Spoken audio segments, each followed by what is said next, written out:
Máquinas na Pan de hoje, vamos trocar o carnaval de rua por uma aventura no centro do Brasil. Isso mesmo, testamos a nova Ram Dakota no solo de Corumbá, no Pantanal. Paulo Cruz faz um grande raio-x dessa imensa região do Brasil e do mercado de picapes. Leonardo Maringulo acelera forte num test drive exclusivo do Audi RS3. Em Detroit, nos Estados Unidos, vamos conhecer o Ford Heritage Fleet, esse acervo impressionante de veículos da marca. Então já sabe, se ajeite bem aí no cockpit e aperte os cintos, porque o Máquinas na Pan dessa semana tá só começando.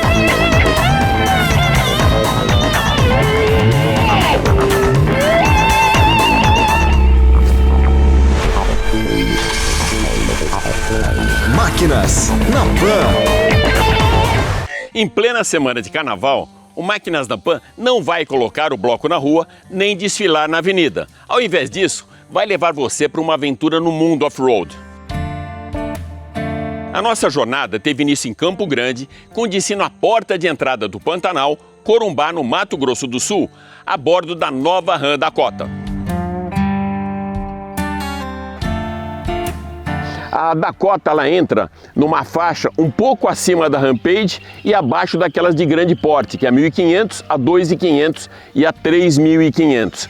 E ela vem num momento muito interessante, pegando um público muito diverso, que a gente vê até hoje esse público da picape não é exclusivo do agro, né? Mesmo no circuito urbano, você vê muita participação desses utilitários na nossa mobilidade. Então, vamos lá. Vou te mostrar os principais detalhes da nova Dakota, que chega em duas versões. A Laramie, que é a topo de linha, que tem um custo de pré-venda de R$ 309.990, e a Warlock, que ela é mais aventureira, por R$ 289.990. Já já eu falo as diferenças básicas das duas.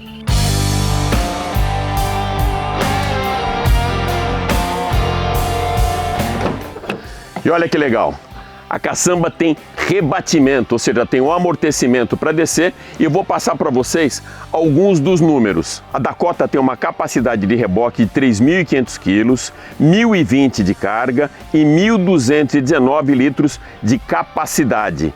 E além de tudo isso, uma coisa muito interessante, que é a traseira também dela, mostra aquela mesma robustez que você tem na parte frontal. Eu vou mostrar para vocês agora então alguns dos detalhes internos. Você vai ver esse refinamento aqui na Laramie, mas você vai também ver um lado muito mais esportivo e muito mais aventureiro da Warlock. Vamos dar uma olhada lá internamente.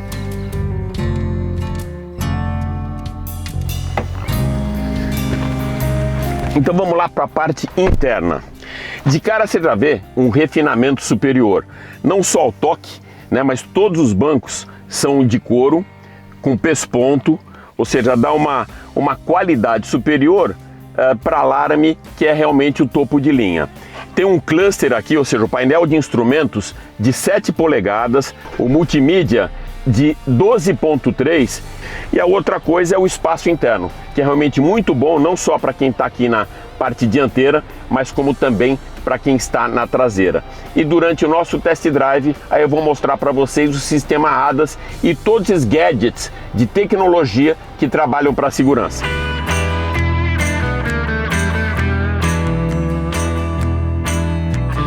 Bom, agora sim então a gente começa o nosso test drive, depois desse overview com os principais detalhes que eu mostrei para você. E vamos começar falando então da suspensão, que é feixe de molas. Ela é muito bem calibrada, muito bem equilibrada. A gente vê que o carro trabalha muito bem aqui mesmo. É freio a disco nas 4 rodas também. Muito intuitivo também.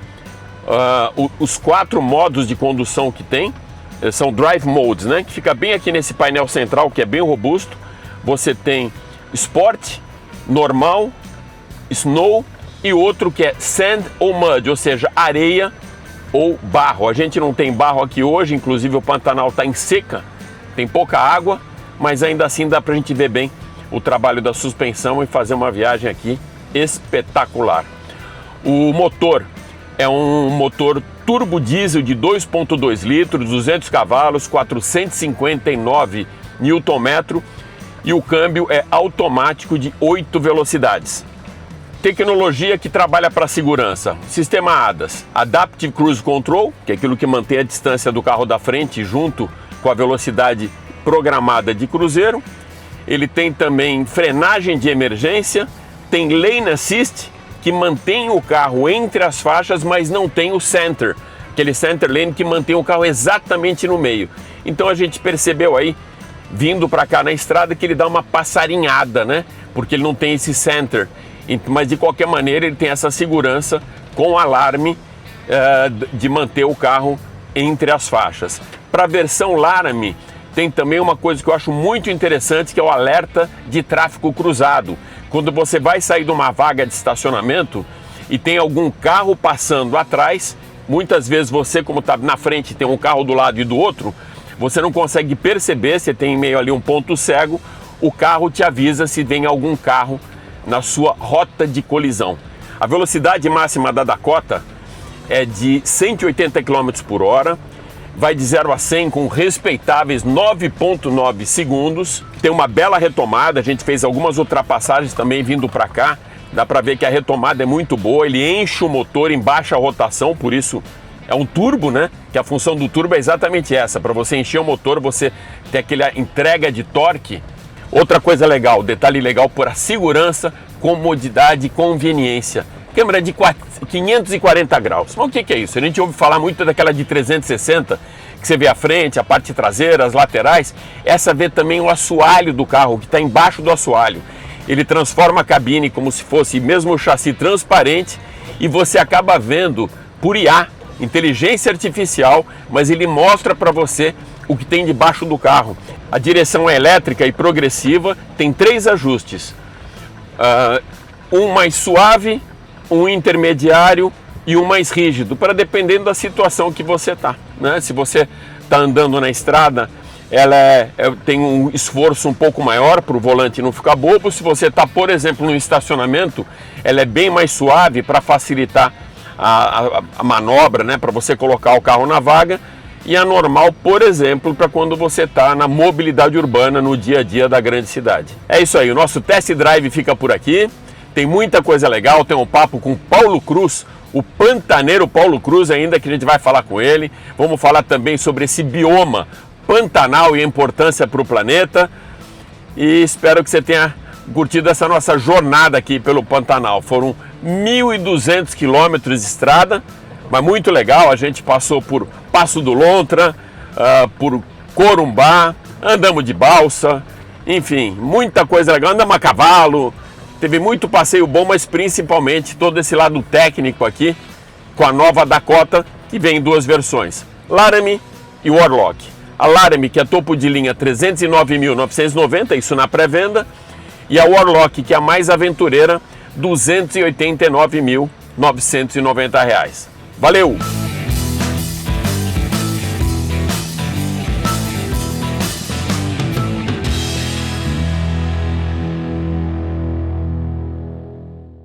Um estado, 3 biomas. O Mato Grosso do Sul abriga 3 dos 6 biomas brasileiros.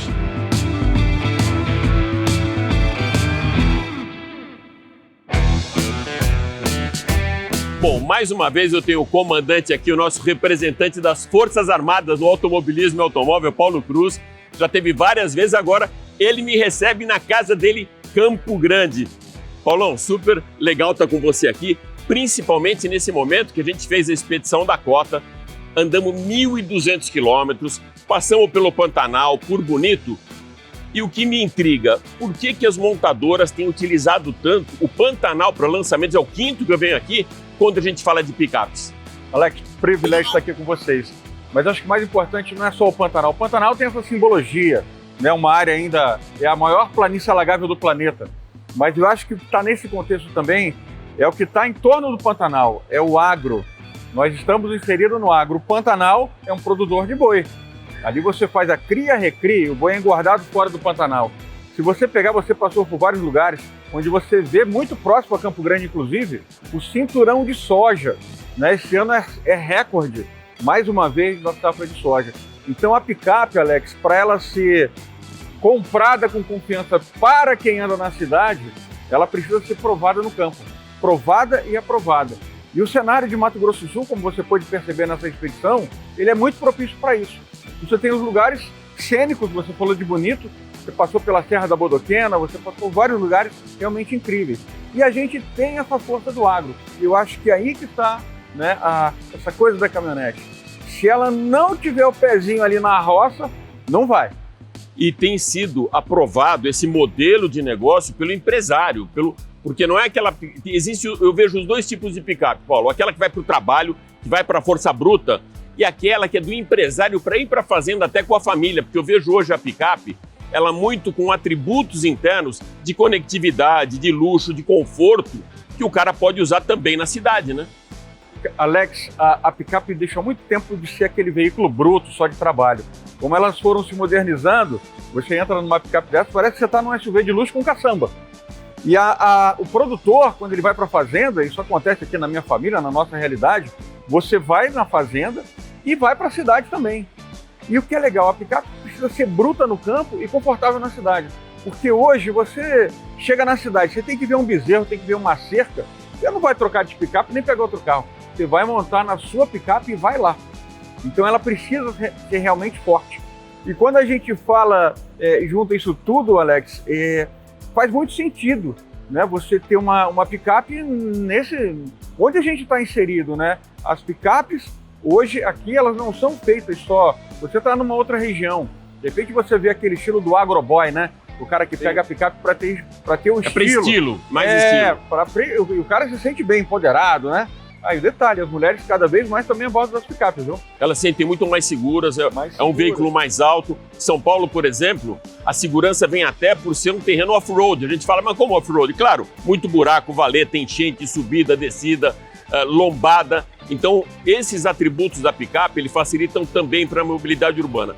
A que se deve, na tua leitura, esse crescimento das picapes, principalmente essas chegadas dos big pickup trucks? Principalmente quando a gente fala do mundo agro, né? A picape, ela não é só um veículo de ostentação, ela serve também para o trabalho, inclusive as grandes. É muito comum você ver uma Ram 3500, uma Silverado ou uma F-150 carregando tambor de diesel na carroceria, lotada de ração, de sal, de implemento para a fazenda. Então essas picapes, elas servem sim. E quando a gente pensa no topo, né, no dono da fazenda, no gerente, naquele... Um homem que mexe com maquinário também, que hoje é muito bem remunerado no campo, que conserta as colheitadeiras, as plantadeiras, para ele é uma satisfação. Então essas picapes, cada vez entregando mais, né, fazem parte da vida também, né, quando a gente fala do mundo agro. Da importância desse bioma que a gente tem Pantanal, não só para o Brasil, mas para o planeta. No momento que a gente fala tanto de energia limpa, tanto que lá em Bonito mesmo, o barquinho que leva os turistas e até biólogos é um barquinho elétrico. Ou seja, eu queria que você falasse um pouquinho da importância do Pantanal para esse bioma. Ali você tem as espécies nativas, que elas são protegidas hoje. A gente brinca, hoje o Mato Grosso do Sul e o Pantanal, ele é um produtor de soja, de milho, de carne, mas também é um produtor de natureza. Aqui se entendeu que preservar a onça é um ativo para a gente. A onça atrai turista do mundo inteiro. Você tem um rio onde você navegou, lá no Rio Paraguai, onde você faz o pesca e solte. Peixe a gente já viu aqui que não anda de carro nem de avião. O peixe é soltado de dentro do barco. Isso tudo, Alex, compõe um cenário que o Mato Grosso do Sul vive hoje como um grande produtor de soja, um grande produtor de boi, um grande produtor de celulose. O fazendeiro, ele preserva a sua fazenda, ele não mata mais a onça. Se a gente fosse falar disso, nós temos a carne carbono neutro, nós temos a BPO, que ela produz carne onde se tem onça. E essa carne vale mais, porque o fazendeiro hoje não mata mais a onça. Então essa carne está ganhando um selo, né, para que você que está nos assistindo, quando encontrar uma carne que é certificada, produzida num lugar onde o fazendeiro, que historicamente matava o felino, hoje não faz mais isso, ela tem que ter um valor para a gente. Então isso tudo é um pacote muito importante. Deixa eu só fazer um convite. Claro, claro. Visite Mato Grosso do Sul. Venha para cá, desfrute de Bonito, do Pantanal. E esse lugar aqui que é espetacular, chama Bioparque, um mega aquário maravilhoso. Maior aquário de água doce do planeta, tá aqui. Então a gente tem muito para mostrar para vocês. E sinta-se convidado. O povo é hospitaleiro, a culinária é maravilhosa. Muito, Você muito. viu isso, né? Então venha desfrutar um pouco do coração do Centro-Oeste e aqui no Mato Grosso do Sul. E de Paulo Cruz também. Valeu, irmão. amigo. Obrigado. Tamo junto.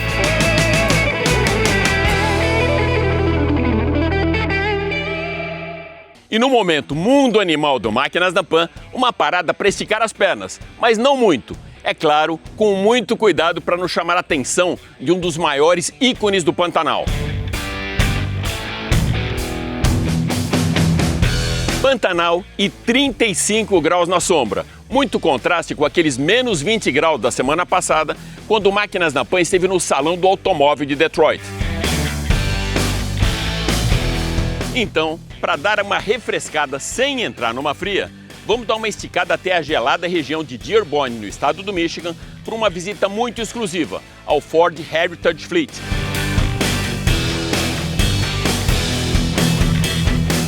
Com pensamento em preservar a história da marca e também da sua frota, Jim Farley, há mais ou menos 2 anos atrás, criou esse espaço aqui, que é o Heritage Fleet Collection da Ford.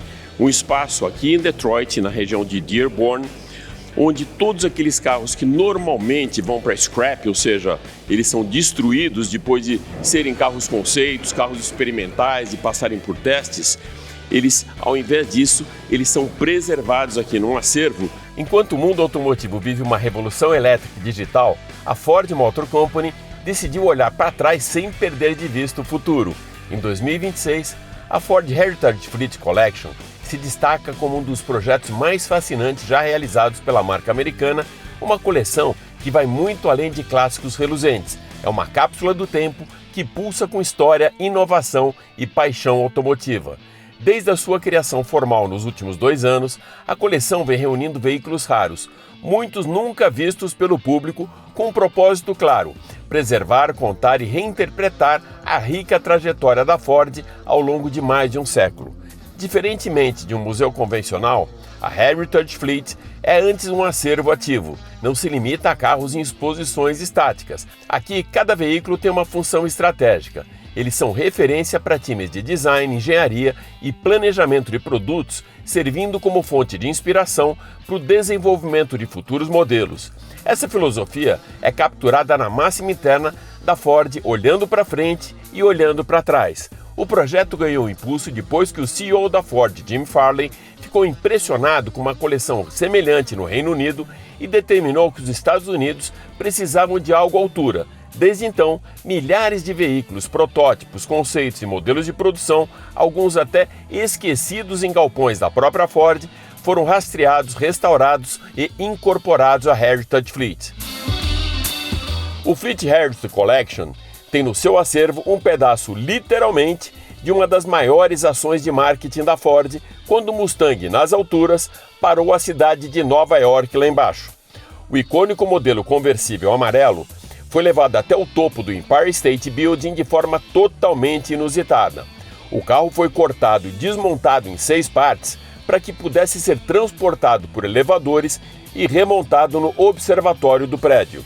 A equipe de produção e engenharia precisou efetuar a ação durante a noite sob neve, já que nesse horário, o edifício mais emblemático de Nova York teria uma janela de 6 horas sem que os elevadores panorâmicos com acesso aos turistas tivessem em funcionamento.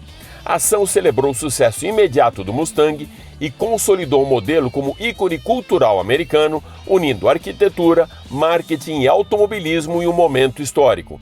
Essa ação foi, na verdade, um remake do que já havia sido feito em 1965, durante o lançamento do Mustang nos Estados Unidos. Até hoje, essa disruptura do marketing coloca o Mustang como uma peça icônica da história promocional da marca, lembrando campanhas que marcaram gerações. São 150 veículos aqui no Ford Heritage Fleet Collection. Mas esse setor aqui, para mim, é muito especial, principalmente porque a gente fala de performance e de Ford GT. O Ford GT MK2, a versão de pista do supercarro GT, nasceu do envolvimento da Ford com corridas de endurance e simboliza a engenharia extrema. O MK2 é a versão exclusiva de pista do supercarro americano. Sem homologação para as ruas, entrega potência extrema, aerodinâmica agressiva e foco total em desempenho, com mais de 700 cavalos e engenharia voltada para voltas rápidas, um GT sem concessões e criado para o limite. Poucos carros conseguem condensar passado glorioso, engenharia moderna e emoção pura como o Ford GT. Lançado em meados dos anos 2000, o Ford GT Heritage 2006, especialmente na configuração Heritage, não foi apenas um superesportivo, foi uma declaração de identidade, um lembrete de que a Ford sabe jogar no terreno da paixão, da velocidade e da história. O sobrenome Heritage faz referência ao lendário GT40, vencedor absoluto das 24 horas de Le Mans entre 1966 e 69, quando a Ford quebrou a hegemonia europeia no Endurance Mundial. Em 2006, o GT ressuscitou esse espírito com linhas modernas, mas absolutamente fiéis às proporções, entradas de ar e silhueta do ícone dos anos 1960. A versão Heritage Edition ficou imediatamente reconhecível pela pintura Gulf Oil com azul claro, contrastando com as faixas laranja, um dos esquemas visuais mais celebrados na história do automobilismo. Não era apenas um carro bonito, era um carro que carregava memória coletiva. Sob a carroceria de alumínio e painéis compostos, o Ford GT 2006 escondia uma receita quase analógica para os padrões atuais e exatamente por isso tão sedutora. O motor V8 de 5.4 litros com potência de 550 cavalos e torque de 68,9 kg leva essa máquina, que tem câmbio manual de 6 marchas, de 0 a 100 em apenas 3,5 segundos para atingir a velocidade máxima de 330 km por hora.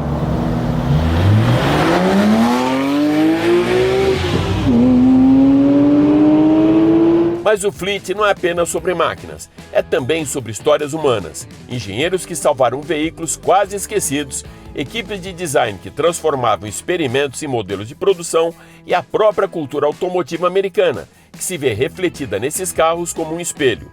Em 2006, esse acervo não é apenas um tributo à história, é um laboratório de ideias, um museu em movimento e um instrumento estratégico para a marca.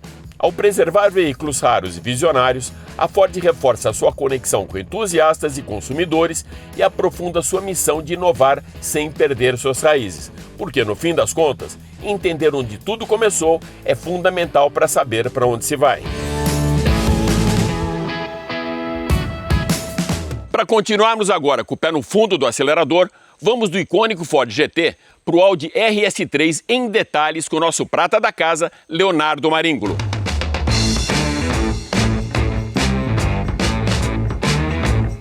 Eis então um dos carros mais tranquilos de se andar na cidade. E por que eu digo isso? Porque esse daqui é um carro de rua com 400 cavalos de fábrica. É um carro que a gente pode andar tranquilamente no dia a dia com a família e também colocar no Track Day. Bora ver!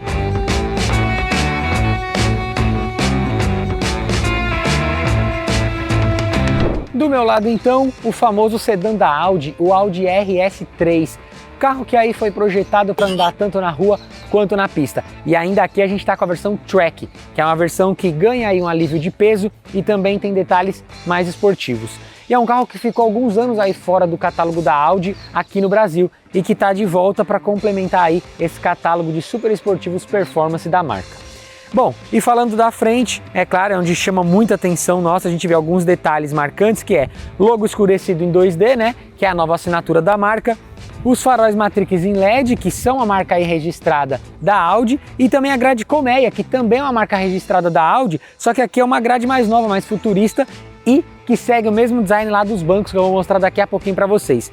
Aí a gente tem duas curiosidades bem legais aqui na lateral. Primeiro é a roda aro 19 num tom de grafite, que combina com os detalhes de fibra de carbono, tanto aqui nesse aplique na frente, quanto no retrovisor, saia lateral aqui na parte de trás, né, debaixo das portas, e também no aerofólio. E o aerofólio aqui, ele segue de ponta a ponta em fibra de carbono, aqui em cima da tampa do porta-malas, ele é bem sutil, mas muito funcional. Seguido aqui do logo 2D da marca escurecido, ponteiras muito funcionais com som espetacular dos 5 cilindros, fibra de carbono e difusor aqui embaixo.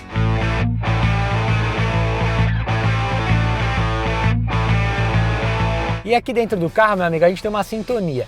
A gente tem um carro, então, como eu falei anteriormente, que é voltado tanto para a família, para o dia a dia, como também para a esportividade, né, para a gente colocar aí na pista. E o que significa essa sintonia?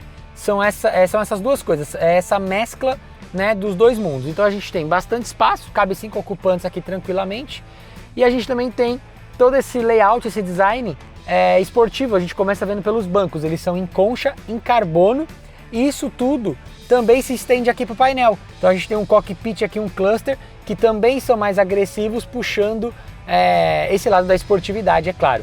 O carro ele é equipado com head-up display, então é aquele retorno que a gente tem aqui no vidro, né, da velocidade que a gente está, então a gente não acaba tendo que ficar olhando para o painel toda hora e a gente pode focar sim ali na pista. Ele tem também um teto solar aqui para os ocupantes da frente e ele tem um motor 2.5 turbo, é um motor com ronco de um digno esportivo. E aí esse motor 2.5 então, ele entrega para a gente 400 cavalos de potência, 51 kg de torque e é atrelado a um câmbio S-Tronic de 7 velocidades de dupla embreagem banhada a óleo. E isso tudo, meu amigo, entrega pra gente um carro que é capaz de fazer um 0 a 100 em 3,8 segundos. É bem baixo, até porque ele é um carro que pesa abaixo dos 1.600 quilos. E já o consumo aqui dessa fera, do Audi RS3, eu de verdade deixaria de fora porque a gente fica mais feliz. Mas o Inmetro calcula aí que são 7,7 km com 1 litro de gasolina dentro da cidade e 9,9 na estrada. E eu tenho feito um consumo um pouco diferente desse, até porque eu peguei muito trânsito em São Paulo. Então como é que ficou o meu consumo? Com ar-condicionado ligado e com trânsito pesado, eu estava fazendo 2,7 e assim, andando bem tranquilo, não estava abusando do carro nem nada. A partir do momento em que eu entrei numa via sem trânsito, ali os seus 50, 70 km por hora, eu já consegui levar para 5,5, subiu muito bem.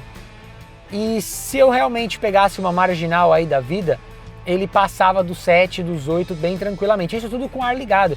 Se a gente desligar o ar e pegar uma via que flui bem, aí ele vai economizar até mais. Mas essa de verdade não é a proposta desse carro. A proposta aqui é totalmente esportividade, mas como a gente falou, obviamente, é um carro que anda super bem dentro da cidade. Agora, que esse carro é divertido, aí ele é gostoso. Você acorda 2.5, ele vai que vai. Mas quanto morre o preço dessa brincadeira? Bom, na versão sedã, né, que é a versão de entrada aqui do RS3, fica em 660 mil reais. E na versão Track, que é essa daqui que a gente tá, o preço morre em 715 mil reais, porque é um carro com um pouquinho de mais detalhes aí, mais leve, né? Então, voltado ainda mais para a pista. Esse é o preço para se ter um brinquedo desse na garagem. Valeu? Eu vou ficando por aqui e até mais.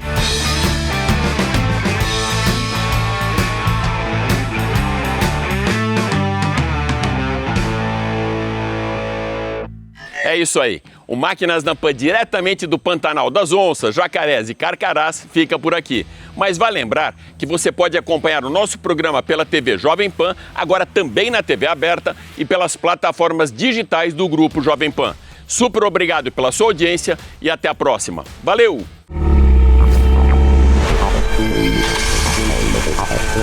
Máquinas na Pan. A opinião dos nossos comentaristas não reflete necessariamente a opinião do Grupo Jovem Pan de Comunicação.